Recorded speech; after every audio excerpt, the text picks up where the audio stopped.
Um, Jim, having listened to Leanne and also you as a policymaker, but also very much on the cusp of AI and edtech, from a policymaking perspective to start with, we've had a conversation a while back about, how tricky science of learning can be in terms of policymaking and how kind of practical and pragmatic it can be for teachers and edtech companies. Mhm. And I would love to hear a bit more about your take as a policymaker to start with, on the science of learning and how you can sort of deal with that in policymaking.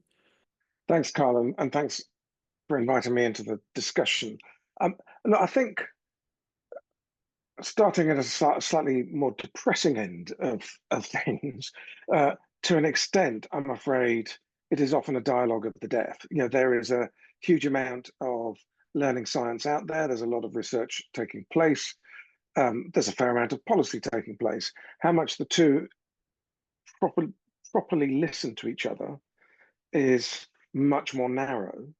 I think a lot of academic research is doing what academic research should do, which is individuals really exploring their learning, following what's interesting, following their passions, etc., etc.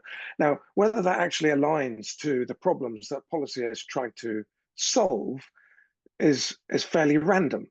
So that the core problem is, how do you get policy to listen to the science of learning, and what's going on? I recently chaired a an inquiry into the future of school inspection, and we used four or five researchers from the Institute of Education at UCL in London, and they did the research. They drew on academic evidence, they drew on other evidence, they drafted the report for us. They did all the heavy lifting, and in the end, we then made some judgments accordingly.